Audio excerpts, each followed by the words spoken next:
हेच भांडवल म्हणू विठ्ठल विठ्ठल सुखे तरो भवनदी संगे वैष्णवांची माती बाकराचे वाण सांडो हे जेऊ जेवण सुखे तरो भवनदी संगे वैष्णवांची मांदी नलके वारंवार तुका मनीर धार सुखे तरो भवनदी संगे वैष्णवांची मांदी समचरण सरोजम सांगणी लांबुदापम जगन्नहित पाणी मंडलम मंडनानानं तरुण तुलसी माला कंगरम कंगनेत्रम सदैदौलहासं श्री विठ्ठलं चिंतयामि पांडुरंगा करो प्रथम नमन पांडुरंगा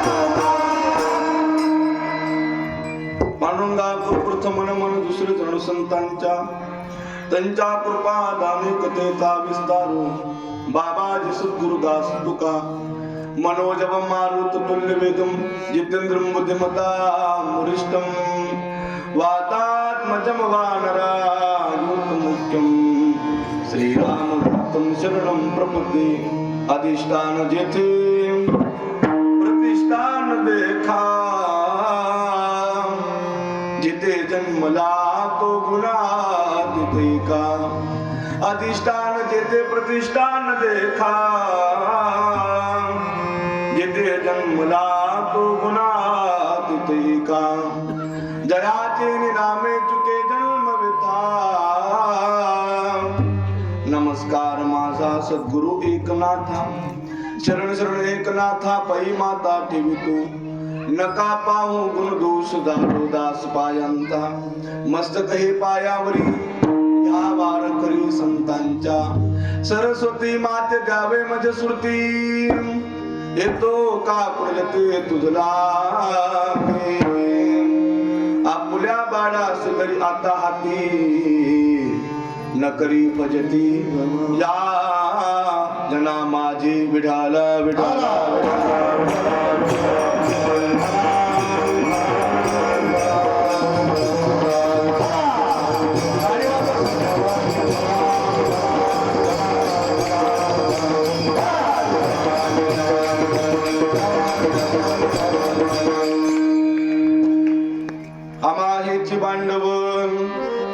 आमाहेची भांडवल म्हणो विठ्ठल विठ्ठल सुखे तरो भवनदी संगे वैष्णवांची मांदी प्राप्त प्रसंगी प्राप्त गावी जमलेले सज्जन माता पित्यांच्या चरणारविंदी सेवा समर्पित करण्याकरता म्हणून दाखवलेला अभंग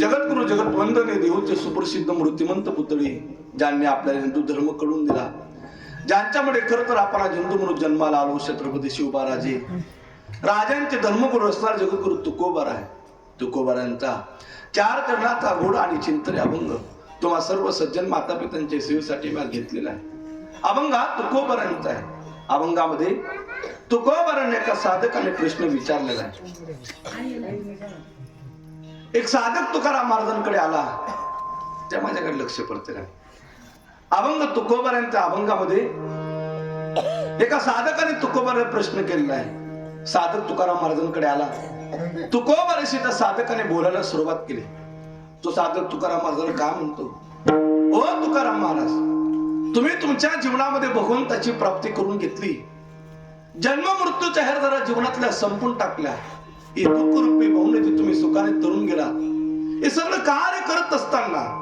तुम्ही तुमच्या जीवनामध्ये जे भांडवल वापरलं साधन वापरलं आम्हाला देखील सांगा तुम्ही वापरलेल्या भांडवलाच्या माध्यमातून वापरलेल्या साधनाच्या माध्यमातून आम्ही सुद्धा त्या भगवंताची प्राप्ती करून घेऊ जन्म मृत्यू तयार झाला जीवनातला संपून टाकू आणि दुःख रूपी बहुनदी आम्ही सुखाने तरुण जाऊ पण त्याच्याकरता तुकोबार आहे तुम्ही वापरलेलं भांडवल आम्हाला सांगा. काका त्या विचाराला आलेल्या साधकाला तुकोबार उत्तर देतात, भल्या माणसा, मी माझ्या जीवनामध्ये भगवंताची प्राप्ती करून घेण्याकरता, जन्म मृत्यूचा जरा संपवण्याकरता, ही दुःख रूपी बहुनदी सुखाने तरुण जाण्याकरता जे भांडवल वापरलं, साधन वापरलं, मी तुम्हाला सांगायला तयार आहे. पण ते भांडवल जीवनामध्ये प्राप्त करण्याकरता, साधन जीवनामध्ये प्राप्त करण्याकरता तुम्हाला एक करावं लागणार आहे. काय करावं लागणार आहे? साधन जीवनामध्ये प्राप्त करण्याकरता साधू संतांनी सांगितल्या रस्त्यावर तुम्हाला चालावं लागणार आहे. बारकाईने ऐका काका, तो विचारला आलेला साधक असू द्या, नाहीतर तुम्ही आम्ही असू द्या, देवाची गरज आहे मात्र सगळ्यांनाच. त्या साधकाला जर देव मिळवायचा असेल, संतांनी सांगितलेल्या मार्गावर चालावं लागणार आहे. आणि आपल्याला हे जर देव मिळवायचं असेल तर संतांनी सांगितलेल्या मार्गावर चालावं लागणार आहे. मग धर्म मंडपामध्ये बसलेले प्रामाणिकपणाने सांगा सगळ्यांनी, आजपर्यंतच्या जीवनामध्ये आपण कधी साधू संतांनी सांगितलेल्या रस्त्यावर चाललो तरी आहोत का? कधी प्रयत्न तरी केलाय का? एक माझ्या बुद्धीच्या मताने सांगतो, कीर्तनाच्या धर्म मंडपामध्ये येत असताना प्रत्येकाच्या डोक्यामध्ये एकच खटका असतो. कोणता? त्यांचं सांगायचं काम आहे, आपलं फक्त ऐकायचं काम आहे. इथंच गोंड रथकान घरचा रस्ता धरा, सांगून सांगून मेले परिवर्तन शून्य. हा, तसं एखाद्या रोडाला आणि एखाद्या रस्त्याला साधू संतांचं नाव देणं फार सोपं आहे. उद्या उठून आम्ही एखाद्या रस्त्याला नाव देऊन टाकू, संत ज्ञानेश्वर महामार्ग, जगद्गुरु तुकोबाराय महामार्ग. बाबा, एखाद्या रोडाला एखाद्या रस्त्याला साधू संतांचं नाव देणं फार सोपं आहे. पण साधू संत जीवनावर रस्ता सांगतात, त्या रस्त्यावर चालणं फारच कठीण आहे, फार कठीण आहे. पण हो, पूर्वीचे लोक साधू संतांनी सांगितलं रस्त्यावर चालले आणि कमी वेळात त्यांनी भगवंताला प्राप्त करून घेतले. बसलेले जाणकार मंडळी म्हणतील, महाराज, पूर्वीचे लोक संतांनी सांगितलं रस्त्यावर चालायचे, आताचे लोक का चालू शकत नाही? एक माझ्याच बुद्धीच्या मताने उत्तर देतो, पटलं तर बघा. पूर्वीचे लोक संतांनी सांगितलं रस्त्यावर चालायचे कारण पूर्वी रस्ते मातीचे होते आणि मातीच्या रस्त्यावर चालणाऱ्या लोकांची मती सुद्धा चांगली होती. पण जवळपासून या डांबरटना रस्ताही घ्या, लोक बोलतात डांबरे होईल, सांगतात सोनीता, पण किती डांबरापणा करा, लबाडा करा, त्यांनी सांगितलेल्या मार्गावर चालल्याशिवाय भांडवल भगवंत कदापि प्राप्त होणार नाही. भांडवल कोणत्या अभंगाच्या माध्यमातून आपल्याला बघायचं, त्याच्या अगोदर अल्पसा परिहार जणू तो अत्यंत गरजेचा आहे. भक्ताचं त्या आद्य करतो सुद्धा निमाला नसून साधू संतांच्या पदस्पर्शाने पावन पुढे झाले आपली खामखेडा नगरी. या नगरीमध्ये गेल्या 34 वर्षापासून दातांच्या दातृत्वाने, कार्यकर्त्यांच्या कर्तृत्वाने, श्री गुरु मोठे बाबा नत्तुसिंग बाबा यांच्या कृपा आशीर्वादाने, भोलेनाथ बाबा यांच्या कृपा आशीर्वादाने, गावकऱ्यांच्या अनमोलशा सहकार्याने, तरुण मित्रमंडळ, आई वडिलांच्या आतंकाशा परिश्रमाने, मोठ्या उपस्थितीने महाराष्ट्रातील नामवंत कीर्तनकार, परममित्र, ज्येष्ठ गुरुबंधू शुभम महाराज मंदारेकर यांच्या कुशलशा मार्गदर्शनाने तारेसर आपला अखंड हरिनाम कीर्तन सप्ताहातील 3ऱ्या क्रमांकाची सेवा माझ्यासारख्या पामराच्या वाटेला घडून आली. माझं मी परम भाग्य समजू इच्छितो. ज्यांच्यामुळे सेवेचा योग आला, जे आपल्या गावातील सप्ताहाचे मार्गदर्शक आमचे परममित्र शुभम महाराज मंदानेकर महाराजांच्या माध्यमातून तुम्हा सगळ्यांचा दर्शनाचा योग आला. माझं मी परम भाग्य समजू इच्छितो. पाहायला गेलं तुमच्या माझ्या गावाचा फार अंतर नाही, मोजून 15, 16, 17 किलोमीटरचं अंतर आहे. पण बहु दिवसांनी योग आला. हा योग आहे. खरंच या खामखेडा गावाचा सगळ्या मंडळीचं मला दर्शन घडालं. माझं मी परम भाग्य समजू इच्छितो. कीर्तनाला प्राप्त झाली सगळी गुरुजन मंडळी, परिसरातील वारकरी संप्रदायातील जुनं रत्न, ज्यांनी अनेक कीर्तनकारांना आपल्या आवाजाच्या माध्यमातून साथ देऊन आज मोठ्या पद्धतीने पोहोचवलं, महाराष्ट्रभर नाव बुडवून दिलं. असे परिसराचं महाराष्ट्रातील नामवंत भजन सम्राट, माझ्यावर विशेष अंतकरणाने प्रेम करणारे रोदा साहेबांनी बोरेकर उपस्थित आहेत. आदरणीय माझे लहान गुरुबंधू, गोड व्यक्तिमत्व, भजन सम्राट आमचे सहपाठी उदय महाराज कराणेकर उपस्थित आहेत. हार्मोनियम वादक आदरणीय पंढरीनाथ महाराज असतील, नाना महाराज आहेत. निम्मा महाराजांचं वर्णन करावं तेवढं कमीच आहे, त्याचं घाम पाहून वर्णन करावं तेवढं कमीच आहे. वा, कोणत्या प्रकारचं शिक्षण कुठे घेतलं नाही. संसार करून परमार्थ करून सुंदर पक्वास वाजवणं ही सामान्य गोष्ट नाही. सामान्य अगदी गोड व्यक्तिमत्व, सुंदर असं मृदुंगाची सेवाजी देत आहे आदरणीय निंबा महाराज आहेत. विनिकरी बाबा आहेत, कीर्तना करतात चौदार म्हणून जे अधिक कीर्तनामध्ये शोभा वाढवत आहेत. माझ्यावर विषय अंत करणारे प्रेम करणारे आमचे भैयादादा आहेत निंबोरेकर, पितांबर काका असतील, गावातील परिसरातील सगळे गुरुजन भजनी मंडळ निंबोऱ्याची सुंदर अशी साऊंड सर्व्हिस आहे. विशेषतः त्यांनी कीर्तनाकरता उपस्थिती दिली. परिसरातील चांगले कीर्तनकार गोड व्यक्तिमत्व आमचे कृष्णा महाराज सोनोदकर उपस्थित आहेत. आमचे पांडेजी सुद्धा उपस्थित झाले, त्यांचे आभार व्यक्त करतो. निमरून आलेले सगळे भाविक भजनी मंडळ तुमचे आभार व्यक्त करतो. अभंगाकडे आम्ही पडत होतो विठाल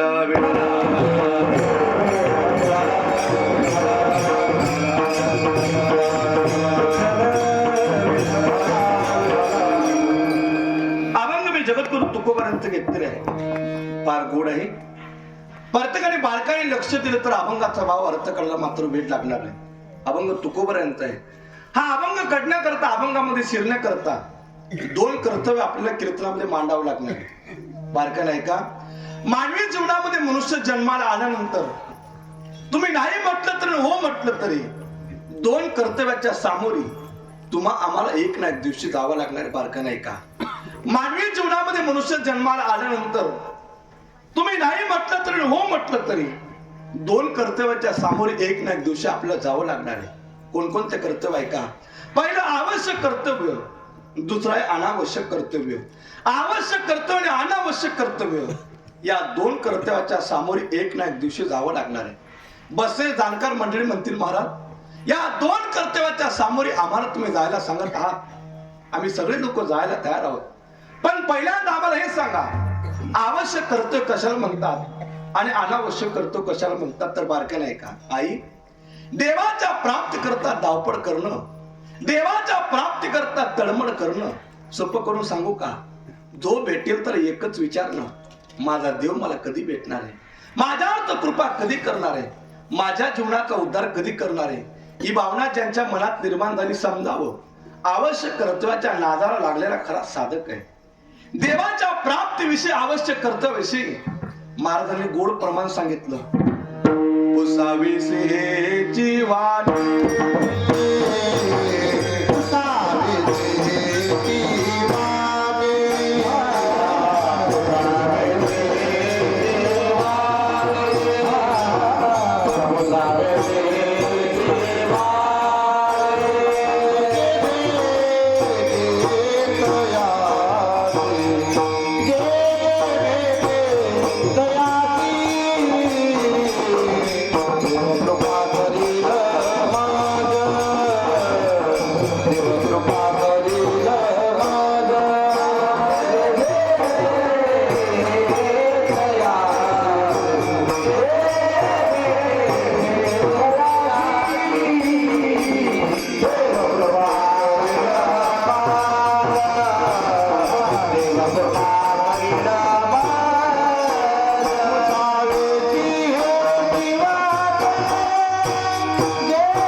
महाराजांनी गोड प्रमाण सांगितलं. पुसावेसे हिची वाटे जेथे भेटे तयासी देव कृपा करील मग काय नाद राखे. जो भेटेल तर एकच प्रश्न विचारला, माझा देव मला कधी भेटणार आहे, माझ्यावर कृपा कधी करणार आहे. या भावनेला जागृत होणं म्हणजे आवश्यक कर्तव्य. बाबा देवाच्या प्राप्तीची तळमळ आपल्या अंतःकरणामध्ये इतकी असली पाहिजे, इतकी असली पाहिजे की ते सांगू का? ज्ञानोबा ज्ञानाचे भांडार होते. ज्ञानोबांचा देवाचा संबंध अगदी जवळचा होता, पण एवढे ज्ञान रूपी ज्ञानोबा आहे देवाचा निरूप एका कावडाला विचारतात. याला म्हणतात आवश्यक. पहिलं तो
पण तरी ज्ञानोबा देवाचा निरोप कोणाला विचारता सांगू का?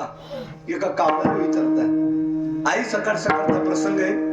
ज्ञानोबरांच्या कुट्यासमोर कावडा बसलेला आहे. काव काव काव काव करतोय. काव काव करणाऱ्या कावड्याला ज्ञानोबा प्रश्न करतात, हो कावडे दादा, आजही तू एखाद्याच्या घरावर बसला, घरासमोर झाडावर बसला, आरड्या मारू लागला, आजही दोन लोक तर्क लावतात, आपल्या घरी कोणीतरी पाहुणा ना. हे कावडे दादा, सगळ्या जगाचं शकून तू सांगतो, आज तुला माझं शकून विचारत सांग, माझा पंढरपूरचा पाहुणा मला भेटण्याकरता कधी येणार? याला म्हणतात देवाच्या प्राप्तीची खरी तळमळ. आणि हो कावडे दादा, तू जर मला सांगितलं माझा देव मला भेटण्याकरता कधी येणार आहे, मी काय करेन सांगू तुला? दैवाताची उंडी लावील तुझ्या. आता एक वाक्य जर अवांतर बोलतो, बघाव बाबा, ज्ञानावर एवढे ज्ञानी असून सुद्धा त्यांना एवढंही कळत नव्हतं का की कावड्याला तोंड नसतं, चोच असते. पण बघा, देवाच्या प्राप्तीची तळमळ अंतःकरणामध्ये इतकी भरलेली, देव भान विसरले. काय म्हणले, तुझ्या तोंडाला दैवाताची उंडी लावत सांग मला देव कधी भेटणार आहे. बाबा, हा मुद्दा सांगताना कधीतरी मी कीर्तनात मनात विचार करतो, ज्ञानोबा देवाच्या जवळ असून देवाचा निरोप कावड्याने विचारतात. आपल्या बाबतीत जर विचार केला ना, आपण पंढरपूरला गेलेल्या वारकऱ्यांना देव नाही विचारत, गोंगड्या काय भाव होत्या, म्हणजे तरी देवपेक्षा गोंगडीच नाही जास्ती पडेल. आणि त्या गोंगडीला मला सांग, आई गोंगडी कधी बरबाद होईल आणि आई कोणात ध्यानमाही राहणार, फक्त जगणं चालू. मला सांगायचं काय, देवाच्या प्राप्ती करता तळमळ करणं, धावपळ करणं, जो भेटेल त्याला विचारणं देव कधी भेटणार आहे, याला आवश्यक कर्तव्य म्हणतात. आणि अनावश्यक कर्तव्य कशाला म्हणतात सांगू का? संसारातल्या न लागणाऱ्या मिथ्या गोष्टी जमा करणं अनावश्यक कर्तव्य म्हणतात. तुकोबरा म्हणतात, अनावश्यक कर्तव्याच्या नादाला लागू नका. देव प्राप्त करून घेणं आपलं आद्य कर्तव्य, ते कर्तव्य तुम्ही पार पाडा. बसलेले मंडळी म्हणतील, महाराज, आम्ही जर देवाची प्राप्ती केली नाही, आवश्यक कर्तव्य पार पाडले तर काय होईल? एकच होईल, नाही तरी गेला जन्म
नाही तरी गेला जन्म वाया. मिळालं आयुष्य संग वेळ तुमचं वायाला जाईल. मंडळी म्हणतील, महाराज काय बोलता तुम्ही, आमचा जन्म वाया जाईल? अहो, दोघं टायमाचं जेवण आमचं वेळेवर चाललेलं न चुकता हरी पाठाचा आनंद आम्ही घेतोय. एवढ्या थंडीच्या कड्याकामध्ये सुद्धा आम्ही कीर्तनाकरता उपस्थित आहोत. सकाळी काकड्याला सुद्धा आम्ही हजर आहोत. जगणं आमचं सुरळीत चाललंय. आणि तरी तुम्ही कसं काय म्हणतो तो जन्म वाया जाईल? हो बाबा, वाया जाईल. जन्म वाया जाईल हे माझ्या मताचं मी बोलत नाही. पुरा म्हणून ज्ञानोबांची गोड होवी. ज्ञानोबांनी एका चोळीमध्ये 3 दृष्टांत दिले. आपला जन्म कसा वाया जाईल ओवी ऐका. आयुष्य विण लक्षणे, शिसे विण अलंकरणे, ओहरे विण ओधावणे विटंबुगा. एका चोळीमध्ये ज्ञानोबांनी 3 दृष्टांत दिले. आपला जन्म कसा वाया जाईल. ज्ञानोबांनी नंबर 1 दृष्टांत दिला, आयुष्य विण लक्षणे. ज्ञानोबा म्हणतात, तुमचं लक्षण किती चांगलं असू द्या, ते उपभोगण्याकरता तुम्हाला जर आयुष्याची मर्यादा नसेल तर लक्षणाला शून्य किंमत आहे. आई सकाळ सकाळचा प्रसंग आहे. एक भविष्य पाहणार बाबा गल्लीतून चाललेले जोराने आरड्या मारतात. ओ, मी सगळ्या जगाचं भविष्य पाहतो. ज्याला कोणाला पाहत असेल तरी पाहून घ्या. ज्या गलीमध्ये बाबा आरड्या मारत होते, नेमकं त्याच गलीमध्ये एक बाई धुणत होत होती. बाईचं लक्ष बाबांकडे गेलं. ती बाई बाबाला काय म्हटली, बाबा तुम्ही सगळ्या जगाचं भविष्य पाहता का? हो माय, सगळ्या जगाचं पाहतो. बाबा माझं 2-3 वर्षाचं बाळ मी पाळण्यामध्ये झोपवलेलं आहे, त्याचं भविष्य तुम्ही पाहणार का? बाबा मला 2-3 वर्षाचा, तुम्ही 1.5-2 महिन्याच्या बाळाचं पाहतो. तो लयच मोठा आहे बाई, आण त्याला माझ्याकडे. बाईने काय केलं, हातातलं धुणं बाजूला टाकलं, धावत पडत गेली पाडण्यातल्या झोपी गेलेल्या मुलाला त्याची इच्छा नसताना बळजबरीने उठवलं, बाबाच्या झोडीत दिलं. आई बाबाने मुलाकडे पाहिलं, पाहिला बाबाचा चेहरा प्रसन्न झाला, प्रफुल्लित झाला, समाधान झाला, हसू आलं बाबाला. ती बाई म्हटली, बाबा माझ्या मुलाकडे पाहून तुमचा चेहरा मला प्रसन्न दिसतो, हसतायत तुम्ही, समाधानी दिसताय, असं काय चांगलं भविष्य बाबा माझ्या मुलाचं. बाबा म्हटले, ताई तुम्ही भाग्यवान आहात. काय झालं बाबा? ताई तुमचा पोरगा बलवान निघणार आहे, ताई तुमचा पोरगा धनवान निघणार आहे, ताई तुमचा पोरगा कीर्तिवान निघणार आहे, ताई तुमचा पोरगा सर्व गुण संपन्न निघणार आहे. ती बाई जरा हुशार होती. ती बाई म्हणे, बाबा माझा पोरगा बलवान निघणार खरंय, माझा पोरगा धनवान निघणार खरंय, माझा पोरगा कीर्तिवान निघणार खरंय, पण हे सगळं उपभोगण्याकरता तर आयुष्याची मर्यादा किती अगोदर ते तर बघा. बाबा म्हणे, बाई हा प्रश्न मला तू मुद्द्याचा विचारला. बाबाने काय केला आहे, भविष्याच्या रेषा बाजूला केला, आयुष्याची रेषा पाहायला सुरुवात केली. गंमत अशी घडली, ज्यावेळेस बाबाने आयुष्याच्या रेषा पाहिल्या, न कळत त्या बाबाचे डोळे पाणावले, दारी लागल्या डोळ्याला, रडू आलं बाबाला. बाई म्हटली, बाबा आता माझ्या मुलाचं भविष्य पाहून तुम्ही हसत होते, आता का तुमचे डोळे पाणावले, का रडतायत तुम्ही, का चेहरा उतरला तुमचा? बाबा म्हटले, ताई मला माफ कर. ताई तुमचा पोरगा बलवान निघणार खरे, धनवान निघणार खरे, कीर्तिवान निघणार खरे, पण वयाच्या 30 वर्षाचा मृत्यू हा निश्चित आहे. ती बाई म्हटली, बाबा जर तू जगू शकत नाही ना, तर त्याचं लक्षण सांगून माझा वेळ वाया घालू नका, पुढचं घर पकडा. नंबर 1चा मुद्दा संपला. लक्षण किती चांगलं असू दे, आयुष्य नाही, शून्य किंमत आहे, आयुष्य बिन लक्षण आहे. नंबर 2चा दृष्टांत जे ज्ञानोबारांनी श्रीसाहेब अलंकार नाही. ज्ञानोबारा का म्हणता सांग का बाबा? ज्ञानोबारा म्हणतात, दागिना 1 तोळ्याचा नाही 10 तोळ्याचा असू द्या, पण घालण्याकरता नाकच नाही. काय किंमत आहे, काय करावी ती 32 नाक नाही देणे वाया गे, नाक नाही देणे वाया गे,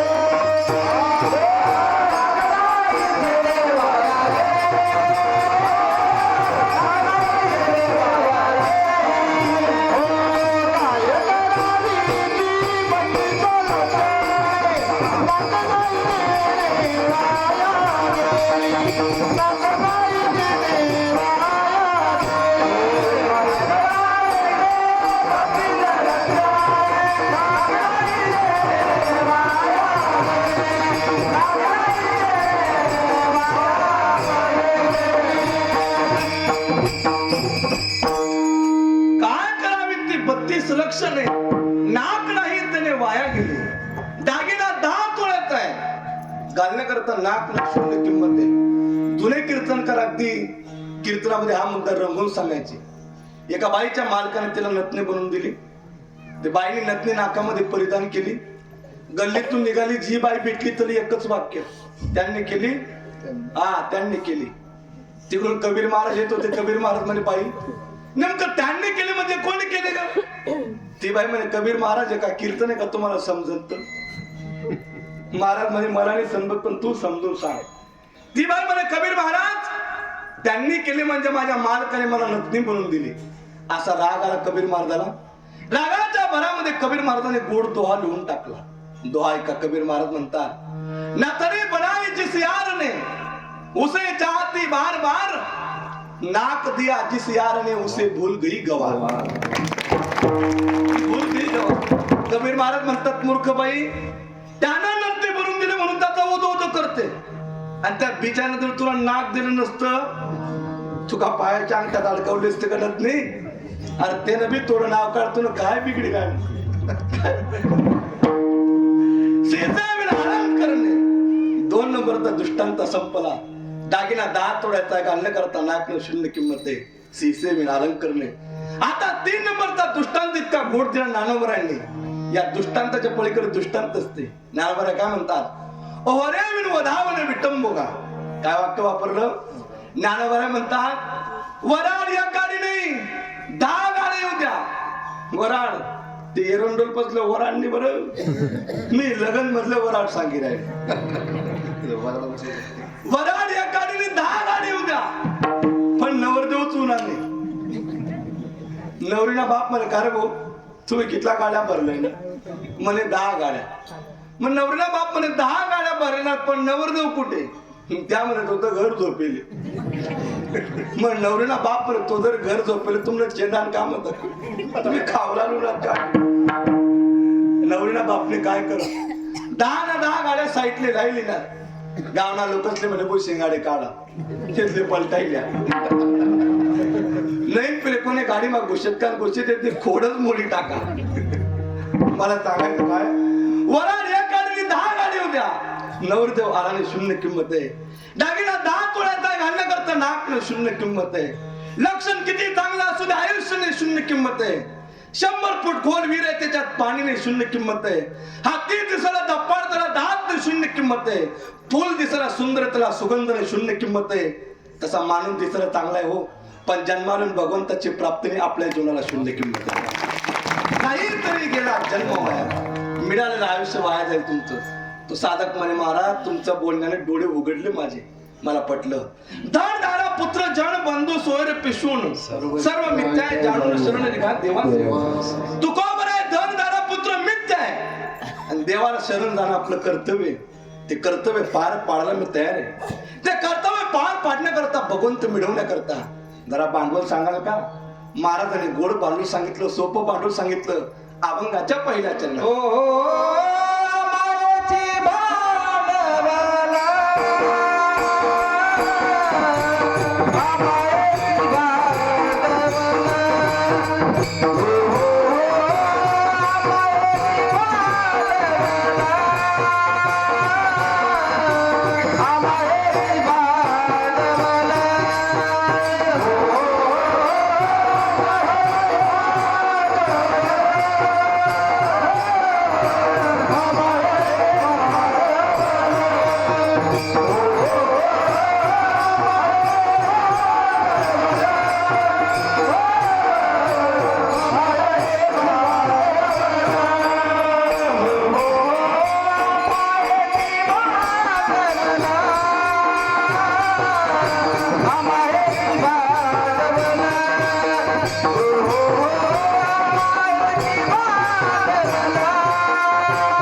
सांगितलं ऐका.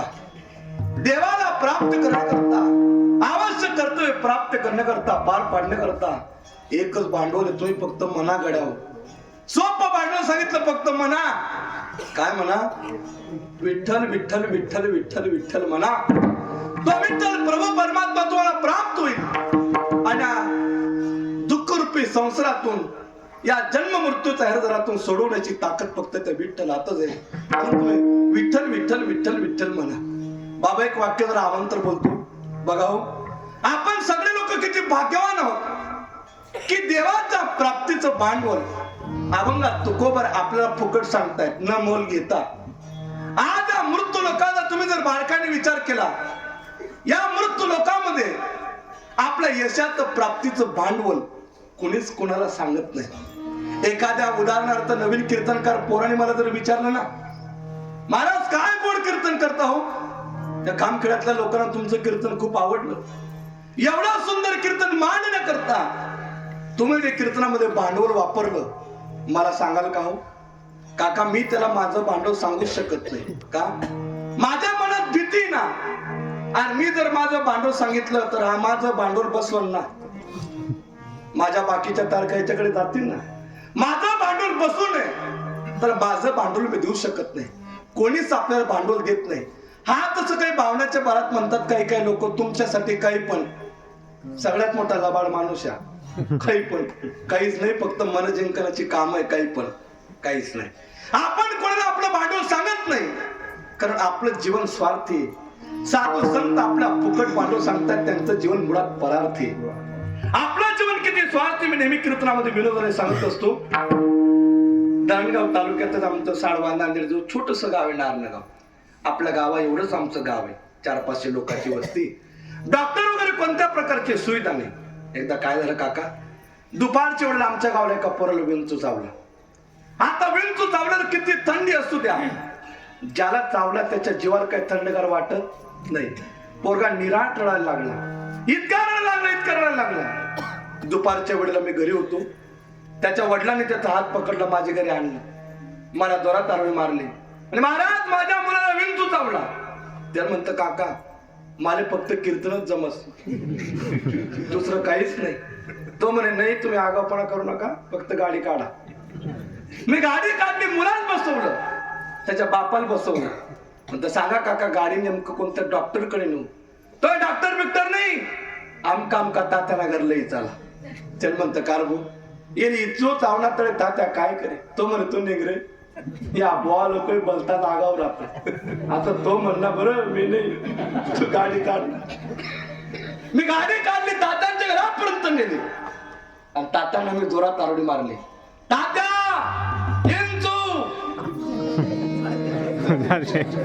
तो पिक्चर मधला नाही बरं, मी दृष्टांता मधला सांगी राहिली. तात्याला हिंचू चावला. तात्याच्या बहिणी आतून आवाज दिला, म्हणे महाराज तात्या घरने तवावर मजा आहे. आता काका खामखेडा गावाचे शेताचे रस्ते राहू द्या, तर माझ्या गावाचे ते काय बरोबर आहे का? शेताच्या रस्त्याने मी गाडी टाकली, अर्ध्या रस्त्यात गाडी पंक्चर झाली. त्या मुलाला त्याच्या बापाला म्हणतो भाऊ 2-3 शेत वाढवून तातांत शेत आहे, गाडी जागेवर हालणार नाही, आपल्याला पाय पाय चालवं लागणार आहे. तो पोरगा म्हणे महाराज मी पाय पाय अजिबात चालवणे. म्हणतो मग? तो म्हणे मालकीने तुम्ही कड्यावर लिहा. हा ते तो कड्यावर लिहा जोगता बी होता. तो होता 7x12, मी 3x2. तर म्हणतो जिबू तुने जर कड्यावर लिहिलं तो कोरोना तरी 15 दिवस लोक वाट दे की तू 15 सेकंद म्हणून काम दागावर कर टाकशील. तू चाललोय काका? तो मी अजिबात चालणार नाही. त्याच्या बापाला म्हणतो भाऊ तू पाय धर मी हात धरतो, जाऊ द्या व्याजला. कसं तरी नेलं, तात्यांसमोर ठेवलं. आता तात्यांची कला बघा. तात्याने शेतातली माती हातामध्ये घेतली, मुलाच्या पायावर टाकली, 2-4 फुंकारे मारले. एका तासापासून रडणारा पोरगा तात्याने एका मिनिटामध्ये त्याला खेळायला लावला, हसायला लावलं, बोलायला लावलं. मी डोक्याला हात लावला लागलो, अरे कोणत्या प्रकारचे इंजेक्शन नाही, दवा नाही, गोळी नाही. तात्याने मुलाचं विंचूचं विष उतरवलं तरी कसं? मी तात्याला म्हटलं तात्या तुमले इच्छू उतरावता बेस? तात्या म्हणे महाराज मला चढावता बी येस. नंतर तुम्हाला पाय या तात्या पाय पडले होते बरे जीवना चढावणे वरल्या पायऱ्या आम्हाला लवकर चढाय देत.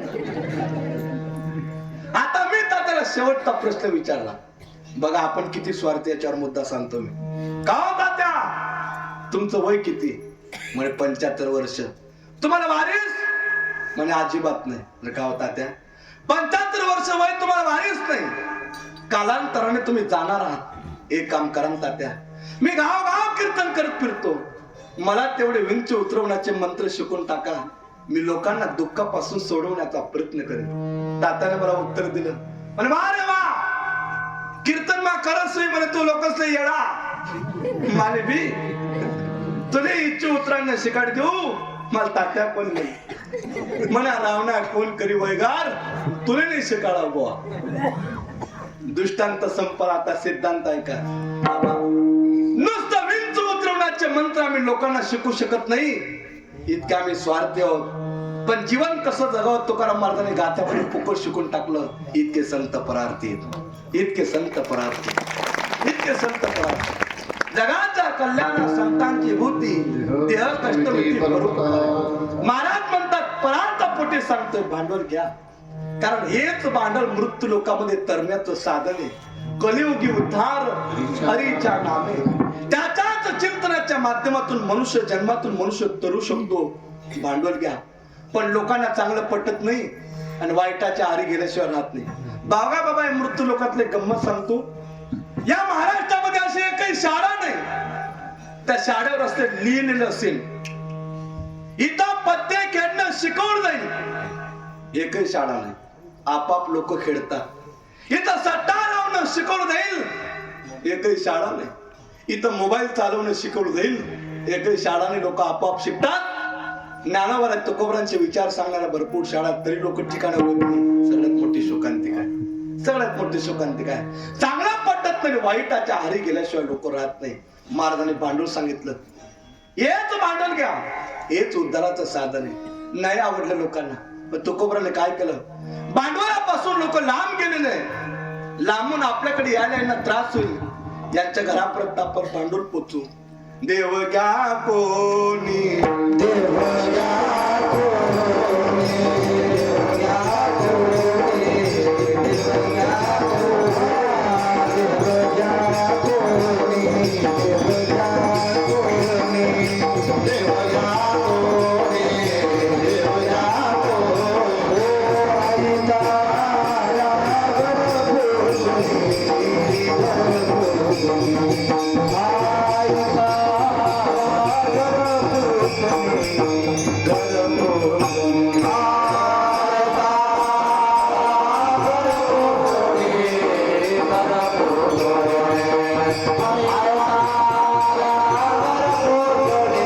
आईचा भांडवलापासून लांब गेलेल्या लोकांपर्यंत भांडवल आपण पोचू. तुकोबाराने काय केलं काका, देवालाच डोक्यावर घेतलं आणि घरोघरी दारोदारी आरडा सांगू लागले, हो देवघ्या कोणी, देवघ्या कोणी. आयता आला घर पुसून. पण त्या काळातल्या अज्ञान लोकांनी उत्तर दिलं, महाराज देवाना लागे, देवाना लागे, देवाना लागे, देवाना लागे, देवाना लागे, देवाना लागे, साठवणी केलं मला तारे, साठवणी केलं मला तारे,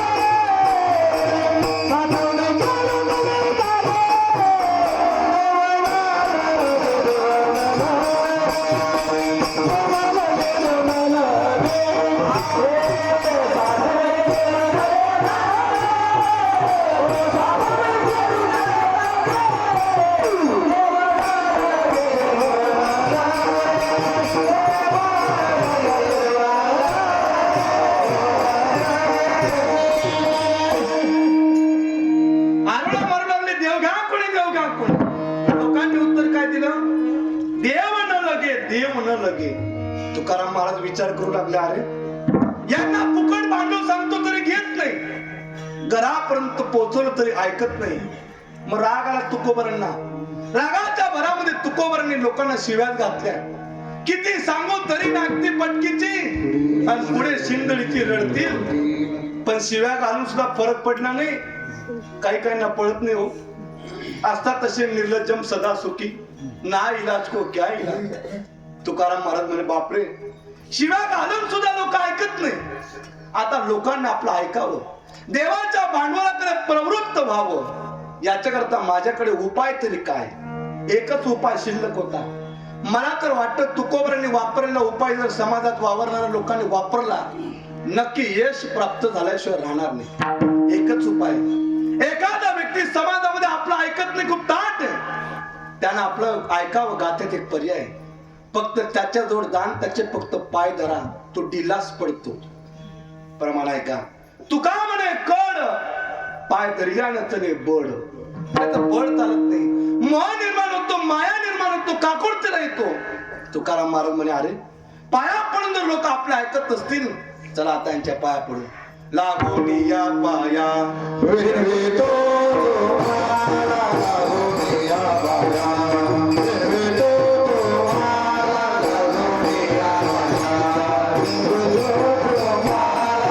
लागून या पाया विनवितो तुम्हाला, लागून या पाया विनवितो तुम्हाला. करे तारी बोला मुखी नाम, करे तारी बोला मुखी नाम.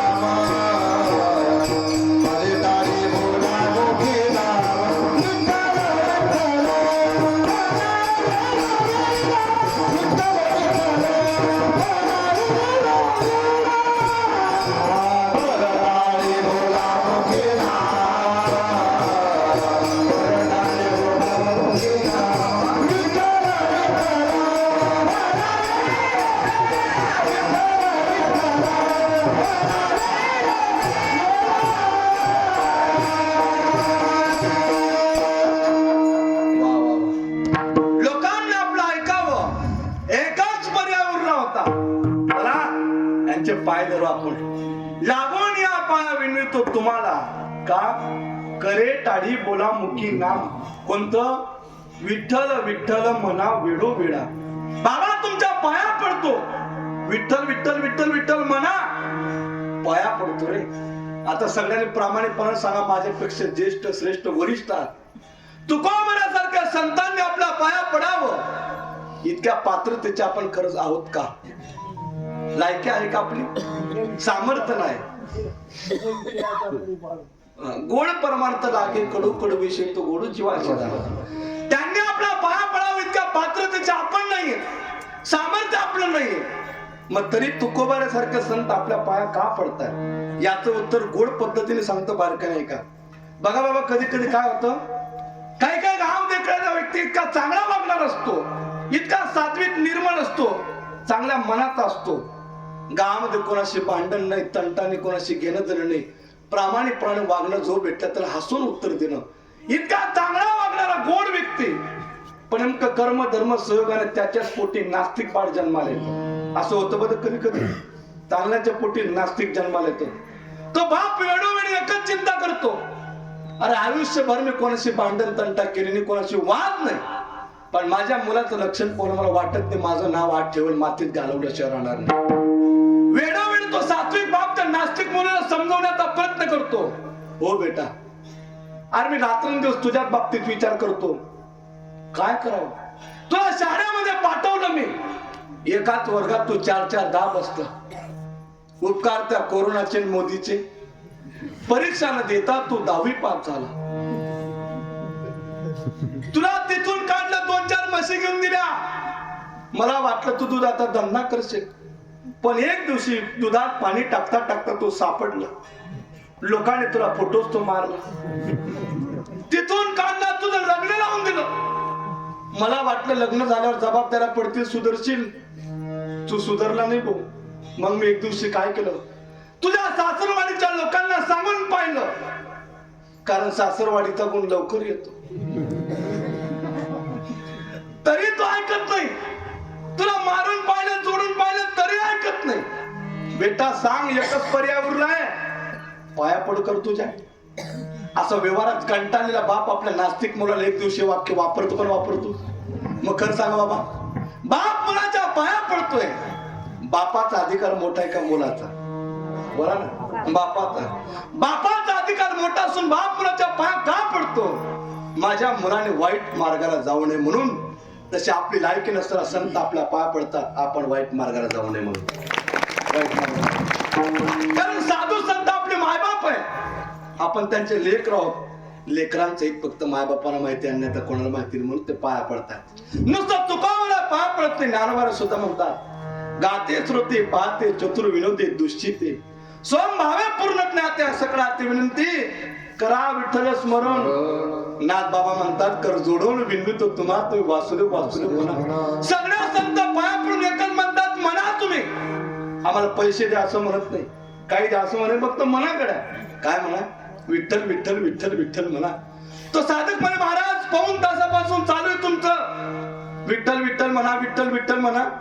आता विठ्ठल विठ्ठल म्हणण्याने काय होईल महाराज? तुकाराम महाराज म्हणे मूर्ख माणसा, काय होईल असं विचारू नको, काय होणार नाही ते सांग. काय नोहे केले एका चिंतिता विठ्ठले, सर्व साधनांचे सार भव सिंधू उतरी पार. काय होणार नाही ते सांग.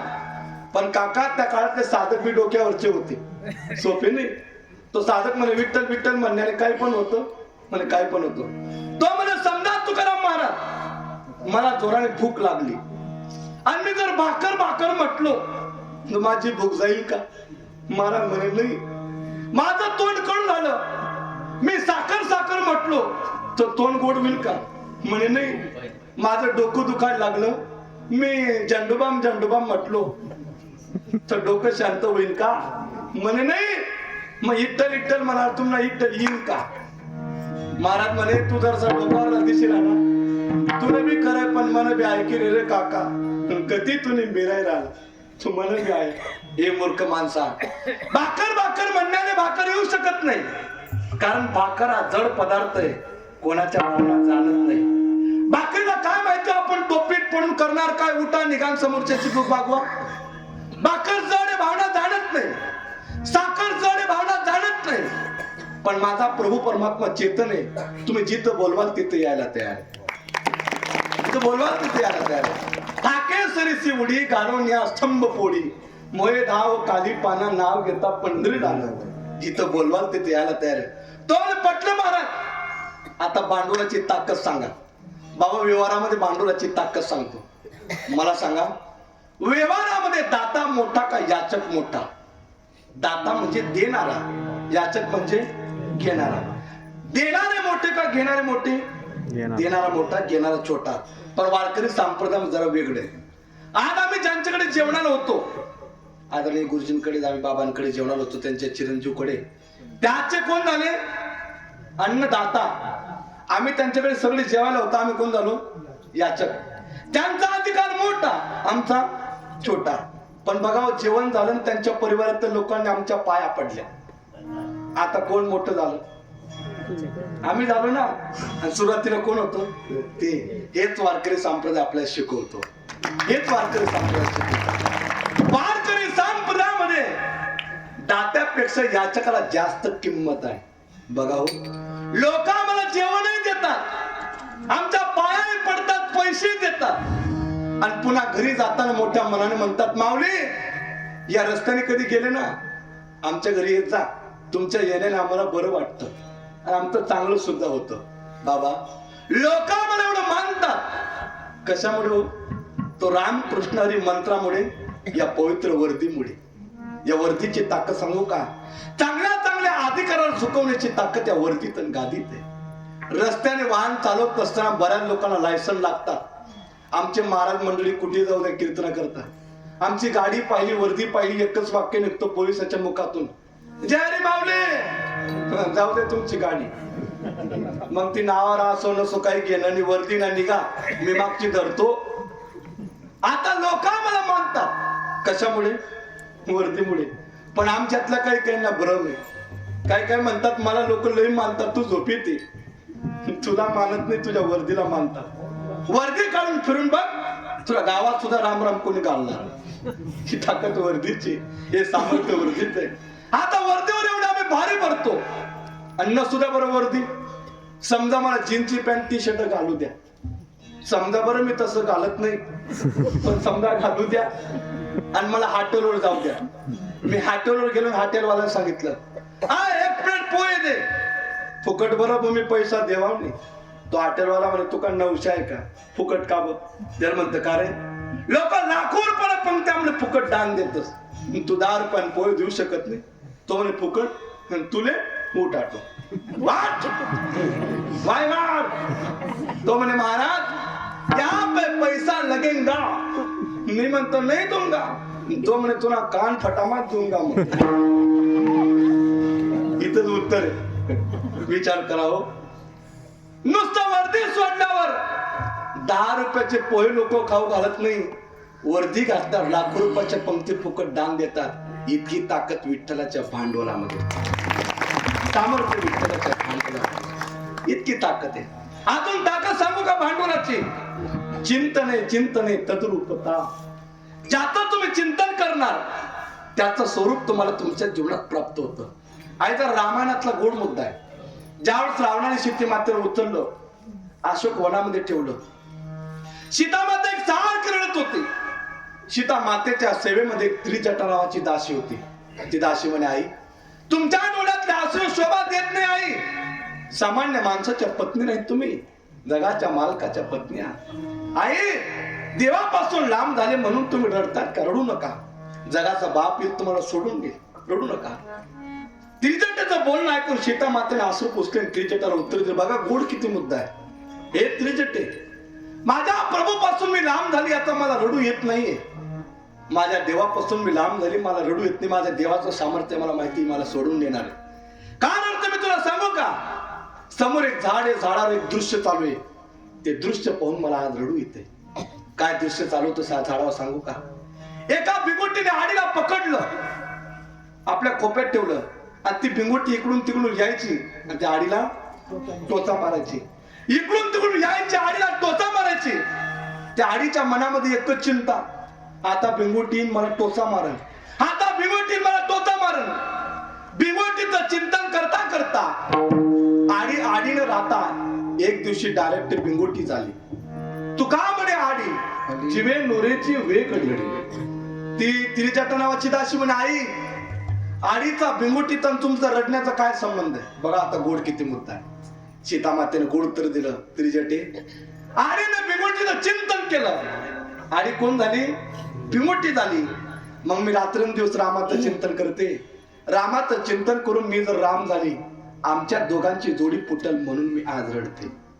पण यावर त्रिजटेने गोड उत्तर दिलं, आई काय बोलता तुम्ही? हो आई, तुम्ही रामाचं चिंतन करून इकडे राम व्हा, तिकडे राम तुमचं चिंतन करून सीता होईल ना, सीता होईल ना.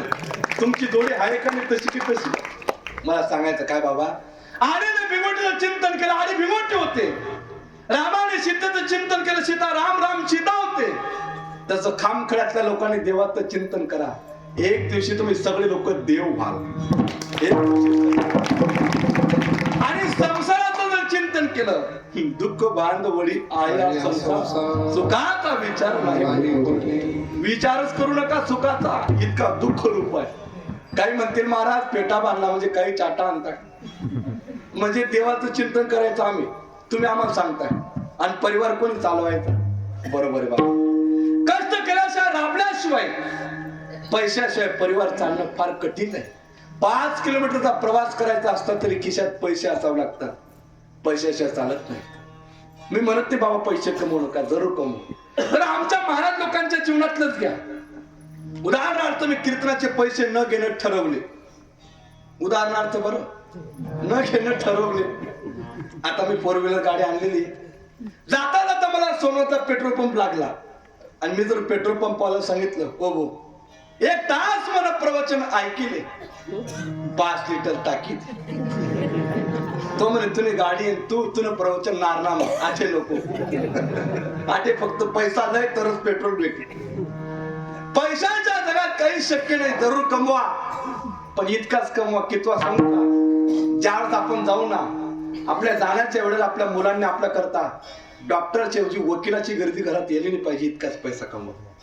आपण जावं वकिलांनी घरात यावं, मिळवलेला पैसा जीवन व्यर्थ जगले. तुम्ही व्यर्थ जगले, व्यर्थ जगले. देवाचं चिंतन करा, माणसाला देव होता येतं. आयुष्याच्या साधने सच्चिदानंद पदवी. अजून काय ताकद आहे भांडवलाची? महाराज म्हणतात ज्या गावामध्ये देवाचं चिंतन चालू आहे त्या गावात यम लोक यायला घाबरतात. यम धर्म सांगे दुतात्मा नाही तेथे सत्ता, जेथे होय हरी कथा सदा घोषणा म्हणा. नका जावो तया गावा,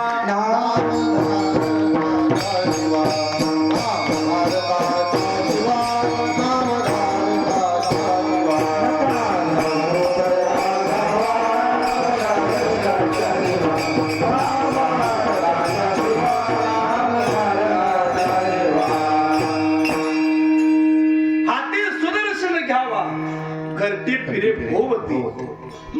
म्हणतात भांडवलाची चिंतनाची ताकद आहे का? ज्या गावामध्ये देवाचं चिंतन चालू आहे, योम लोक त्या गावाचे शिव ओंडाळ्याला घाबरतात, ही ताकद भांडवलाची. अजून किती मुद्दे सांगू तुम्हाला भांडवलाच्या ताकदीचे, ही ताकद आहे. अजून मुद्दा सांगू का व्यवहारातला? बघा हो, व्यवहारामध्ये लग्नामध्ये पत्नी पतीचं फक्त एकचदा नाव घेते, परिणाम माणसाने आयुष्यभर किती चांगलं काम करू द्या, सगळ्या पदव्या आमच्या माय माऊलीनं लागतात. उदाहरणार्थ व्यवहारामध्ये माणूस जर डॉक्टर असला तर त्यांच्या बाईला सगळ्या गल्लीतल्या बाया न कळत म्हणतात डॉक्टरीन बाई. म्हणजे कख ग पाठ नसलं तरी चालेल, बाराखडीचा संबंधच नाही. आपण जर सांगा माडी करा सही, ती माय म्हणून भाऊ लावा शाही, तरी सुद्धा डॉक्टरीन बाई. वकिलाच्या बाईला वकिली, मास्तराच्या बाईला मास्तरी, आणि महाराजाच्या बाईला म्हणा महाराजीन बाई. त्या बाईचा हरिपाठ पाठणे तरी गल्लीतल्या बाया काय म्हणतात, या बाई माऊली. बापरे सुंदर ते ध्यान सुद्धा पाठणे तरी माऊली, ती कुठली माऊली भो. आता चांगलं काम केले तर सगळ्या पदव्या आमच्या माय माऊलीनं लागतात. करा बरं पुरुष मंडळी वाईट काम, एकही पदवी आमची माय लावून घेणार नाही. तुम्ही कोणी असं ऐकलं का? चोट्याची चोट्टी, बामट्याची बामटी. ती माऊली म्हणते ओ वायबार, तुझ्या वायबार पदव्या लावलं, तुझ्या नाव नाही घेतलं, चांगल्या पदव्या लावलं. मला सांगायचं काय, पत्नीने पतीचं फक्त एकच नाव घेऊ द्या, परिणाम पत्नीचा सुख दुःखाचा सांभाळ पतीला मरेपर्यंत करावा लागतो. तुम्ही एकचदा विठ्ठलाचं चिंतन करा, तो विठ्ठल प्रभू परमात्मा मरेपर्यंत तुमचा याने घ्यावी नाम तिची करणे त्याचे कामा. याने घ्यावी नाम तिची करणे त्याचे कामा. याने घ्यावी नाम तिची करणे त्याचे कामा. याने घ्यावी नाम तिची करणे त्याचे कामा.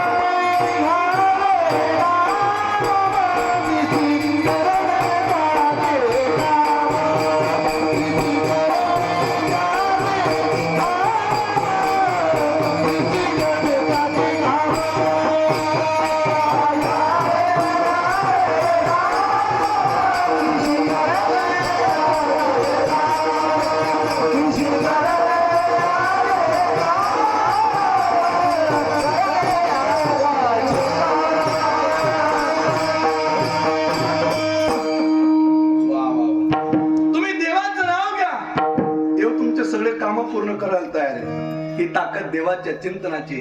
आता देवाच्या भांडवलाची ताकद सांगितली, देवाचं चिंतन करा हे सांगितलं.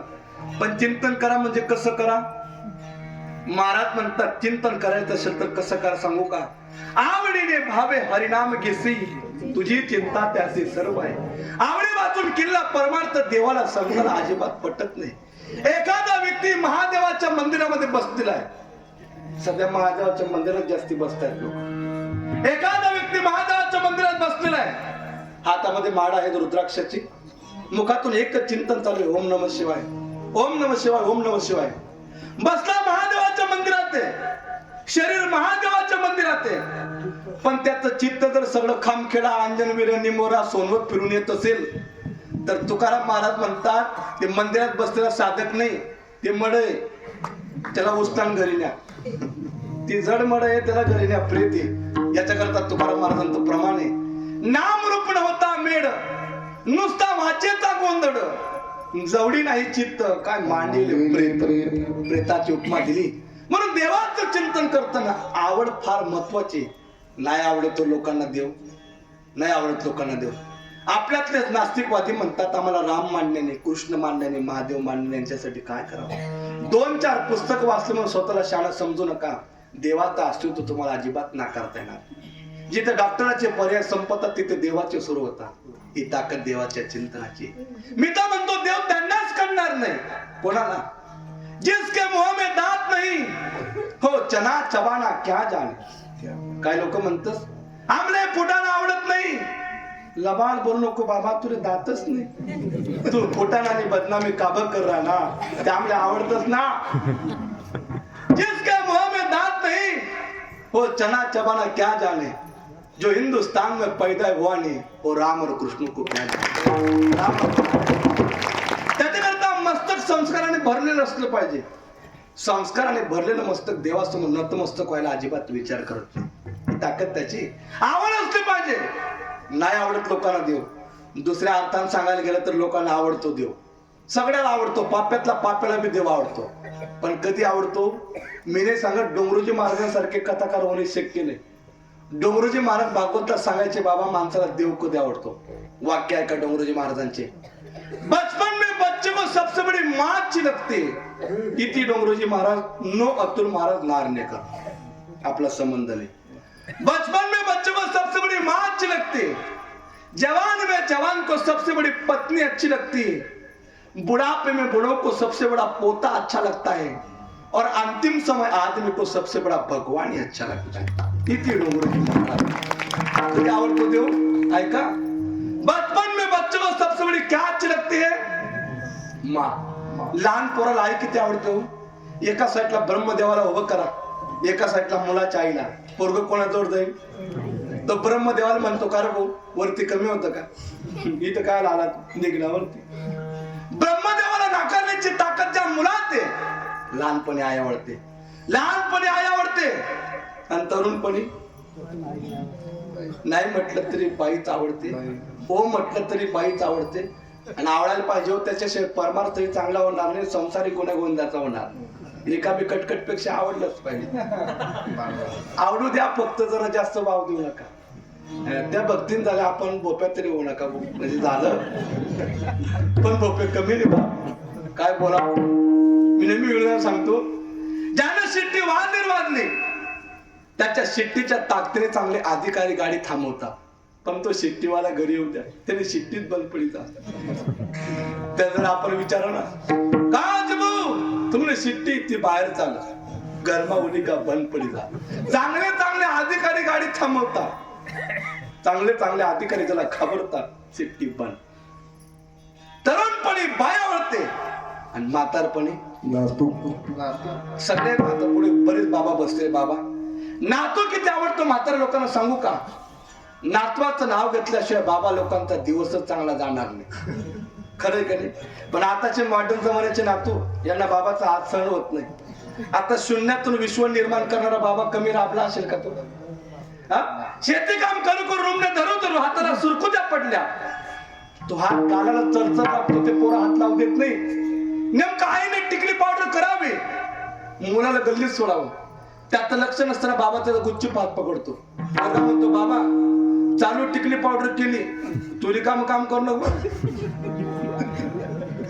बाबा म्हणतो हो एक पप्पी दिसून सोडी दिसू. हो बाबा तू पप्पी राहू दे, मेकअप कसा खराब कर. बाबा बळजबरीने पप्पी घेतो. असा राग येतो त्या पोराला. रडत रडत आईजवळ जातो. आईला काय सांगतो? आई या दल्लाल काही सांगितले बरं नाही, त्याला डोका मग आज दगडच घाल दिसू. हो तू दगड का काढत रे, तरी तुम्हाला प्रिय इतका नात म्हातारपणी नातू प्रिय. म्हातारपणी नातू आवडतो. आणि मरण्याचा प्रसंग वेळ जवळ आणि मरणाऱ्या माणसाला देव आवडतो. देव म्हणतो मूर्ख माणसा, गावात कीर्तन सप्ताह होता, तुला हरिपाठ चालला नाही, तुला काकडा चालला नाही, कीर्तन चाललं नाही.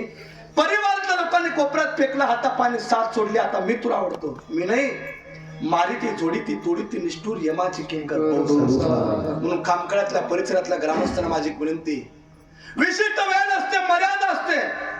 तर वेळेमध्ये वयामध्ये केलेला परमार्थ देवाला आवडतो. वय निघून गेल्यावर देवदेव करणारे कमीत का होत, पण तरणा भाग्यवंत देवाचं चिंतन करा. वेळात वेळ काढा. 1 तास का होईना, अर्धा तास का होईना, 15 मिनिटं का होईना, पण देवाचं चिंतन केल्या वाचून राहू नका. मी खरंच आभार मानतो बाबा त्या प्रदीप मिश्राजींचे. त्याने सगळ्या विश्वाला महादेवाचे वेळ लावून टाकले. काय का होईना पण परिवर्तन घडवले माणसाने. जो कधी देवाला मानत नव्हता तो सुद्धा महादेवासमोर नतमस्तक झाल्याशिवाय पुढे जात नाही. ही ताकद त्यांच्या वाणीतली. असे लोक असले पाहिजे, सनातन धर्मात जागृत होत जातो. मी तर म्हणतो महादेवाला चांगले दिवस आणणारा माणूस आहे प्रदीप मिश्रा. आता प्रदीप मिश्रा आपल्या जीवनात येण्याच्या अगोदरचे महादेवाचे मंदिर बघा, पपुट्याने भरलेले. त्या गागरमा पाणी सुद्धा कोणी टाकेने म्हणतं. तुम्ही आता रात्री 12 वाजता जा, बोले बाबाला तोंडच दिसत नाही. फुलाने गज भरलेले महादेव, एक लोटा जल सब समस्या का हल. इतकं येणं लागलं लोकांना महादेवाचं. असो, बोडा दैवत आहे आणि तुम्ही साध्या बोड्या मनाने जातात, तुमचे मनोकामना पूर्ण केल्याशिवाय राहणार नाही. फक्त अंतकरणाने भक्ती केली तर देवाला आवडते. मग किती पाणी टाका ते देवाला आवडणार नाही. अंतकरण तुमचं शुद्ध असलं पाहिजे. अंतकरणात कोणताही भेद नसला पाहिजे, कोणाच्या बाबतीत द्वेष नसला पाहिजे. तुमच्या मनोकामना महादेव पूर्ण करेल. मग किती पाणी टाका मला द्वेष असलं कदापि करू शकत नाही. देव आहे, सगळ्या गोष्टींचा न्याय त्याच्याजवळ आहे. देवाचं चिंतन करा, देवाचं चिंतन करा. पण बाबा दुसऱ्या गोष्टीने सांगू का, देवाचं चिंतन करणं मी सोपं नाही हो. देवाचं चिंतन करणाऱ्या काही माणसाला लोक त्रास सुद्धा देतात. त्याची घडावी संगत आहे. काही लोक त्याला त्रास देतात. काही लोक तुमची देवाचं चिंतन करताना निंदा करतील, नाव ठेवतील तुम्हाला. पण ध्यानात ठेवा, चपलींचा हार टाकणारे एक दिवशी तुमच्याकरता फुलांचा हार न घेऊन आले तर आपलं नाव बदलून ठेवा. चांगल्या रस्त्यालाच गतिरोधक असतात, चांगल्या माणसाला विरोधक असतात. घाबरू नका. आणि नाव ठेवतात तो लोक, हा सुधरीगात म्हणता नाही, बिगाडी टाकतेस. कसा सुधरू देस? तुम्ही सुधर काका, तंगड्या वळण काम करू नको. काका, मानवी जीवनाची गाडी जर देवापर्यंत पोहोचवायची असेल तर तुकाराम महाराजांच्या गाथारूपी गाडीमध्ये बसा, देव मिळायला वेळ लागणार नाही. अजून सांगू का, आलेल्या गावामध्ये कीर्तनकार कोणत्या गाडीने आला त्याच्यावर त्याला मोठं म्हणत जाऊ नका. हा फॅट आहे लोकांच्या मनामध्ये. भाडी गाडी, जास्त पैसे, मोठा महाराज. कशाचा मोठा महाराज तो? त्याच्या गाडीवर त्याला मोठं म्हणू नका. कोणत्या गाडीतून आला त्याच्यावर त्याला मोठं म्हणू नका. तो गात्यातून किती आला त्याच्यावरून त्याला मोठं म्हणा. तो अभंगातून किती आला त्याच्यावरून त्याला मोठं म्हणा. गाडीतून येणं महाराजाचं प्रारब्ध आहे, पण गात्यातून येणं आलेल्या कीर्तनकाराचं सगळ्यात मोठं भाग्य. भाग्याकडे जा, प्रारब्धाकडे लक्ष देऊ नका. काय व्हावं, फायनान्सने गाडी घ्यायला काय लागतं, पण गात्यातून येणं हा खरा मुद्दा आहे, हा खरा पुरुषार्थ आहे. अलीकडे काही होतंय असू द्या, काय हरकत नाही. मला सांगायचं काय, देवाचं चिंतन करा. लोक तुम्हाला त्रास देतील, पण त्रास दिल्यापासून देवाचं चिंतन होत नाही. तुकाराम महाराजांकडे कमी होतं का हो? 65 लाखाची जागीर होती. हा, एक श्री अन्न करता निघून गेली तरी देवाचा छंद सोडला नाही. दुष्काळातीला द्रव्य गेला मागा, दुष्काळातीला द्रव्य गेला मागा, दुष्काळातीला द्रव्य गेला मागा, दुष्काळातीला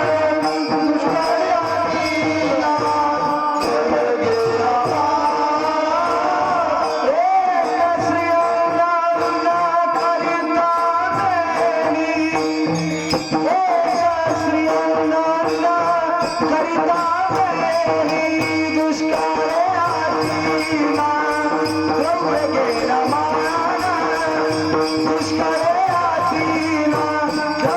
गेला मागा.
श्री लागले, नादाला लागले.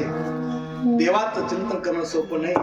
एका गाडीचे सावकार 65 लाखाची जागीर होती, पण देवाचा छंद लागला. एक श्री अन्न न करता निघून गेली तरी मुखातून काय वाक्य निघालं सांगू का, बरे झाले देवा. याला म्हणतात संत. एखादा व्यक्ती जर म्हणत असेल मला संत बनायचंय, तर संत बनण्याकरता बाई मिळेल तरी म्हणावं लागतं बरे झाले देवा. इथं आपली बकरी मिळेल तर आपण पंढरपूरची वारी बंद करून टाकतो. कधी बरे झाले देवा. बाबा मग एक मुद्दा सांगू का? तुकोबरांच्या जीवनात जितकं संकट आलं, एक वाक्य ध्यानात ठेवा, इतकं संकट आलं असून सुद्धा कधी मनस्थिती तुकोबरांनी ढासाळू दिली नाही. याला म्हणतात शुद्ध परमार्थ. आपल्या घरामध्ये सोफा सेट नसला तरी चालेल, पण आपला माइंड मात्र सेट असला पाहिजे. आणि तो होता आमच्या तुकोबरांचा. बाबा तुकोबरांच्या जीवनात जितकं संकट आलं, तितकं सामान्य लोकांच्या जीवनात जर आलं ना, तर त्यांच्या हातामध्ये 2च बाटल्या सापडतील. मुले पुढलं सांगायला काम, एक दारुणी बाटली, दुसरी रोगरली बाटली. आपण जर एखादं सांगा ना, का तुम्ही कुशाल लेवायला लाग गया, तो म्हणा महाराज तुमने समजत नहीं, माले बोलतं टेन्शन शे. हा बाबा गावने टेन्शन तुनार उतरी पडे शे, तू करशी का? मग टेन्शन न उत्तर दारू आहे का? मी महाराष्ट्रात असा माणूस दे का नाही, त्याने बोलतं टेन्शन होणं, आणि त्याने टेन्शन ना बरं मग हरिपाठच वाची टाका. माने बोलतं टेन्शन होणं, मी हरिपाठच वाची टाकत. माने बोलतं टेन्शन होणं, मी आज सकामा कापडा बनी टाकत. टेन्शन तो तर दारू रोगर नाही. गाथा ज्ञानेश्वर उघडा तुम्हाला उत्तर सापडल्याशिवाय राहणार नाही. ही ताकद त्या काव्य रचनामध्ये. देवाचं चिंतन करून देव होता ही ताकद भांडुलाची. अजून काय ताकद आहे? हे दुःख रूपी भाऊन तुम्ही सुखाने तरुण जा संतांच्या संगतीत. अभंगाच्या दुसऱ्या रचना सुखे तरुण सुखे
बोल मनो विठ्ठल विठ्ठल सुखे तरो भवनधी संगे वैष्णवांची मानली. जोडजोड माझ्या घड्याळमध्ये 10:30 परिपूर्ण झालेली आहे. माझी मर्यादा तुझ्या ठिकाणी संपण्यात आलेली आहे. एकच वाक्य बोलतो, गावातील प्रत्येक व्यक्ती माझा मी त्यांचा संबंधाने प्रत्येकाने वागा, प्रत्येकाशी गोड बोलून जीवन जगण्याचा प्रयत्न करा. आणि माझी प्रत्येक आई वडिलांना विनंती, नाही जीवनामध्ये धन मिळवताना मिळवू नका, नाही पैसा मिळवताना मिळू नका, पण भावी येणाऱ्या पिढीवरती चांगले संस्कार टाकण्याचं प्रत्येकाने काम करा. ही काळाची खूप मोठी गरज आहे. माणूस घडतो तोय संस्काराने, बिघडतो तोय संस्काराने. माझी विनंती, आपल्या पोरांवरती चांगले संस्कार टाका. आम्ही स्वाभिमानाने सांगतो, आमचं जे वय होतं गोट्या कवड्या खेळण्याचं, अशा ऐन लहान वयामध्ये आमच्या मायबापाने आमच्या गळ्यामध्ये पवित्र तुळशीची माळा टाकली. परिणाम, सगळ्या पॅशनचा आम्ही त्याग केला. धोतर नेसून तुमच्यासमोर ज्ञानाच्या गोष्टी करतोय. हे सगळे उपकार आमच्या मायबापांचे, गुरुवर यांचे आमच्यावरती आहे. हे सगळे उपकार त्यांचे आमच्यावरती आहेत. माझी प्रत्येकाला विनंती, वाटत असेल आपला पोरगा घडावा, आपल्या पोराला संस्कार टाका. बंगल्यामध्ये राहण्याची अपेक्षा कमी ठेवा, झोपडीत राहा, पण असे संस्कार टाका त्याने आपल्याला बंगल्यात नेलं पाहिजे. नाहीतर बंगल्याची झोपडी बनवणारे कमी नाहीत मृत्यू लोक. माझी तुम्हाला विनंती, आपल्या पोरावर चांगले संस्कार टाका.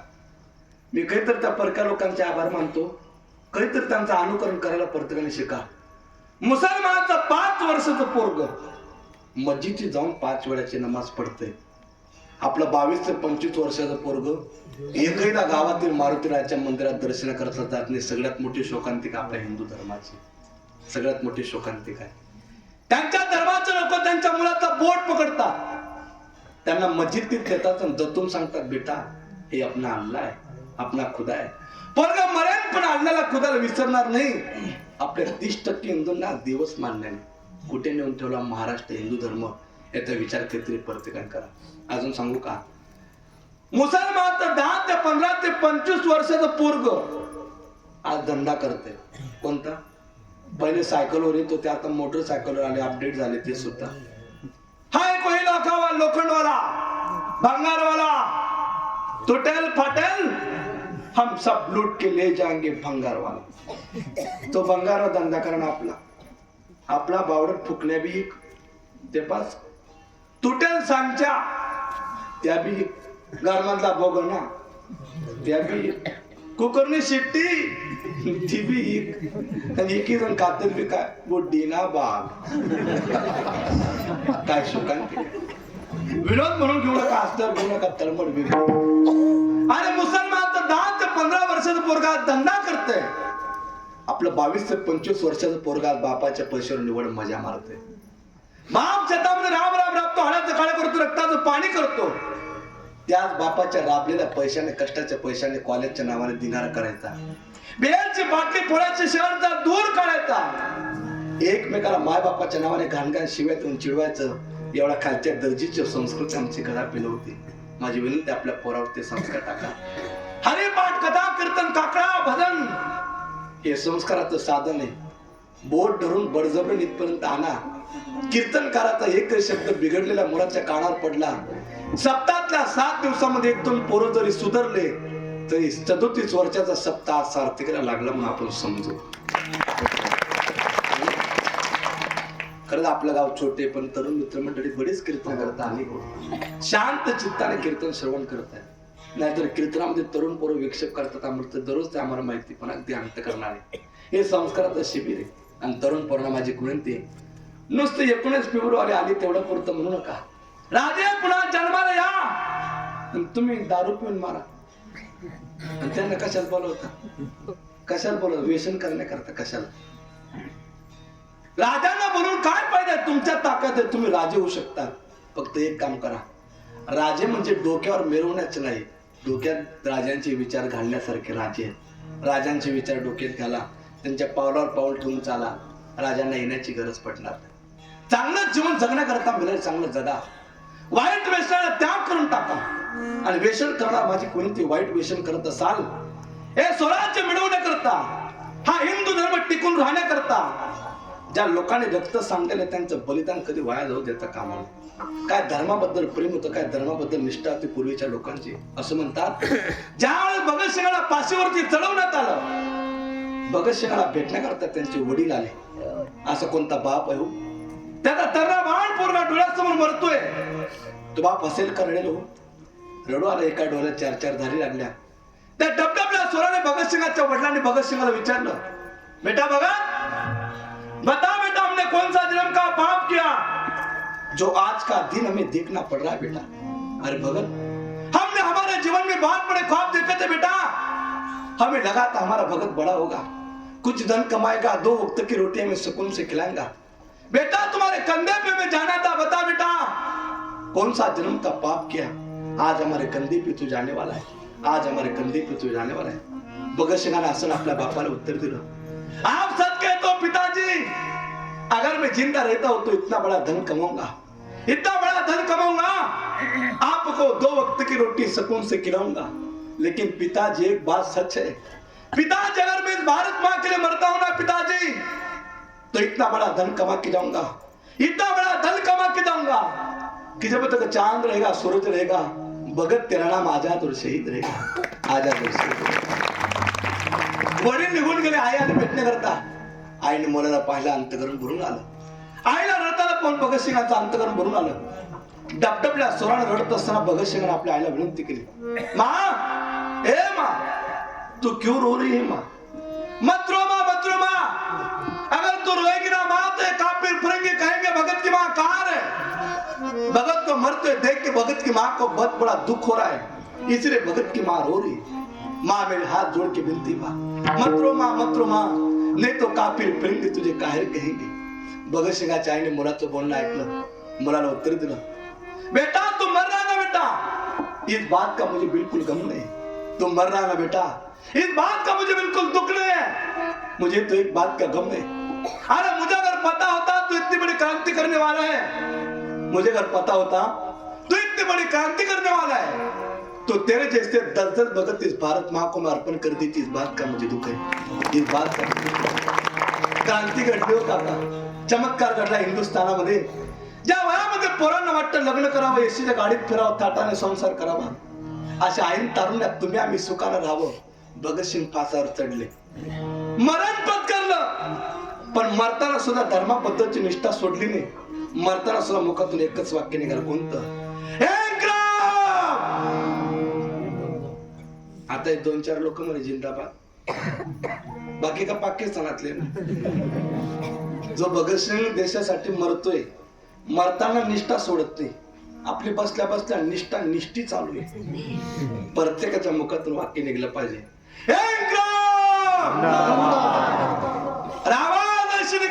पाकिस्तान को लगना चाहिए.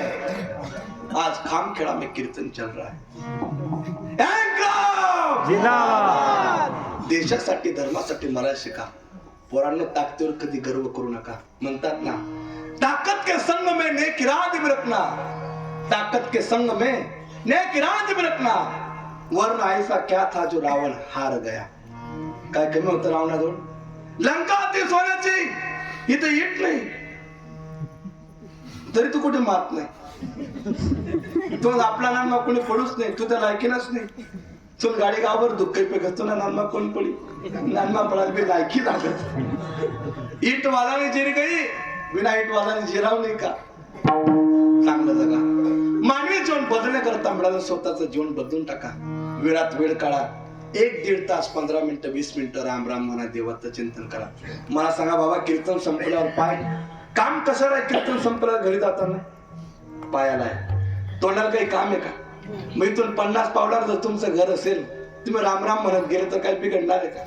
अकाउंट मध्ये पुण्य जमा होणार आहे. पण कीर्तन संपल्या लोक घरी जाताना देवाचं नाव घेत नाही, कीर्तनकाराचे माप काढत घरी जातात. तो कधी हातच बोलला, त्याने कधी बोलायला नको, तू चांगलं काय लिहिलं ते सांग, काढा का मग राम. मानवी जीवन बदलण्याकरता स्वतःचं जीवन बदलून टाका. वाय तर गोष्टीच्या नादाला लागू नका. आयुष्य फार मोलाचं आहे, चांगलं जगावलं बोलतो. जाणेशा माऊलींच्या चरणी अर्पण करतो. माझे गुरु भगवान बाबा पारस महाराज बनपीकर यांच्या सेवा समर्पित करतो. बोलत असताना चुकीचा शब्द निघाला, पोरग मला माफ करा. जे काही चांगलं बोललं गेलं सर प्रत्येकाने घरी घेऊन जा. पहिल्यांदाच परिसरामध्ये निंबोऱ्याला माझे 2-3दा कीर्तन झालेले आहे. आपल्या गावामध्ये पहिल्यांदा योग आला. सगळ्यांचं दर्शन मिळालं माझं मी परम भाग्य समजू इच्छितो. असंच प्रेम असू द्या अशी विनंती करतो. ज्यांच्यामुळे सेवेच्या वेळेला आमचे परममित्र शुभम महाराज त्यांचे आभार व्यक्त करतो. कीर्तनाला प्राप्त झाले सगळे निमोरा गावातील गोड भक्ती मंडळ, लहान लहान बालगोपाल मंडळी यांचे आभार व्यक्त करतो. तुम्ही सेवा गोड करून द्यावी अपेक्षा व्यक्त करतो. सेवेला वाणीला पूर्णविराम. ज्ञानेश्वर माऊली, ज्ञानराम माऊली.